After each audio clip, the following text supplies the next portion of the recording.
Tumbuhan memerlukan pelbagai nutrien sebagai tambahan kepada produk langsung fotosintesis. Sesetengah tumbuhan mempunyai strategi baru untuk mendapatkan nutrien. Mereka menarik bakteria untuk menghasilkan nitrogen organik untuk mereka. Tanaman pada dasarnya memerlukan cahaya matahari, air, CO2 dan banyak unsur kimia untuk pertumbuhan dan perkembangan mereka.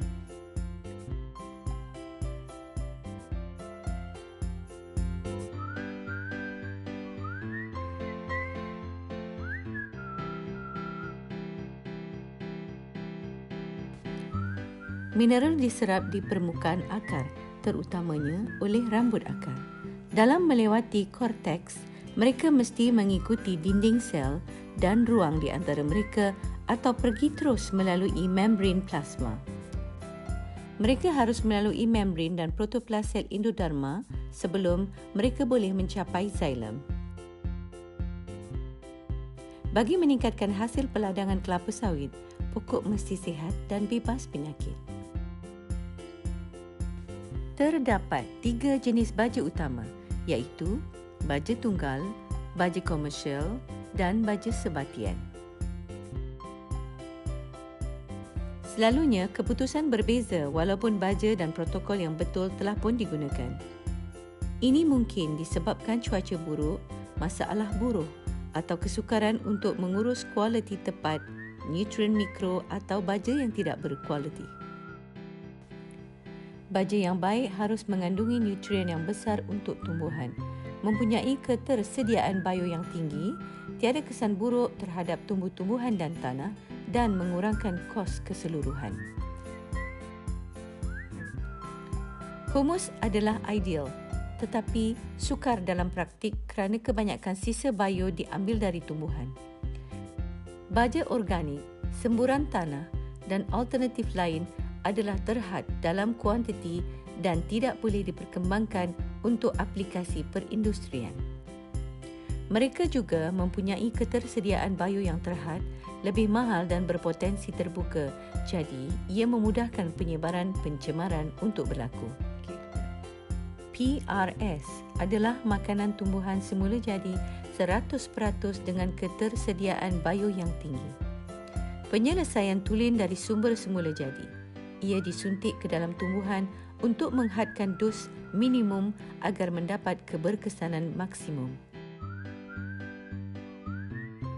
Komponen PRS adalah asparagin, serin, glutamin, glycin, histidin, arginin, asid glutamik dan lysin. Asparagin bertindak sebagai pembawa nitrogen yang digunakan dalam proses fotosintesis untuk membekalkan makanan kepada tanaman. Serin merupakan antibodi yang membantu dalam menghindari penyakit tanaman dan turut merangsang dan menjaga sistem imuniti. Glutamin bertindak sebagai ejen untuk mengawal stomata daun untuk membuka dan menutup yang membolehkan tanaman untuk menangkap karbon dioksida untuk menghasilkan makanan dan oksigen. Glycin membantu sel membran tanaman untuk menyerap nutrisi-nutrisi dengan menghasilkan daun-daun yang lebar dan panjang. Histidin membantu mempercepatkan proses kematangan buah. Arginin bertindak sebagai ejen untuk merangsang pencambahan sel agar tanaman mampu untuk membesar dengan lebih cepat dan kuat. Asid glutamik digunakan untuk menyingkirkan nitrogen yang berlebihan yang akan menyebabkan pencemaran air dan tanah. Lysin membantu dalam memaksimumkan pertumbuhan tanaman.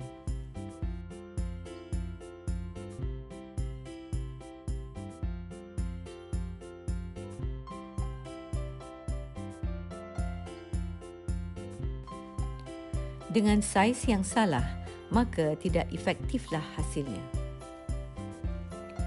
Bahan skala nano mempunyai kawasan permukaan yang jauh lebih luas berbanding jisim yang sama dengan bahan skala yang besar. Ini bermakna jumlah bahan yang lebih luas ataupun saiz nano akan mudah berhubung dengan bahan-bahan di sekelilingnya, sekaligus mempengaruhi kereaktifan yang tinggi serta mempercepatkan penyerapan.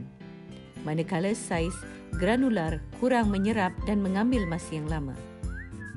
Sel tumbuhan secara semula jadi akan membaiki dan berkembang dengan sihat tanpa bergantung kepada nutrien di dalam tanah atau keupayaan akar untuk menyerap nutrien. PRS juga bagus untuk tumbuh-tumbuhan lain seperti kurma, padi, durian, mangga, nenas dan cili. PRS melancarkan sistem imun tumbuhan untuk memerangi patogen dan penyakit serangan di akar yang merupakan gangguan besar bagi industri. Digabungkan dengan pendekatan sistematik, hasilnya mengurangkan kos baja, keuntungan cepat dan kos buruh yang lebih rendah dan kualiti tandan buah segar yang lebih baik dengan hasil yang konsisten. Tumbuh-tumbuhan dengan sel yang sihat akan terus menghasilkan buah yang baik.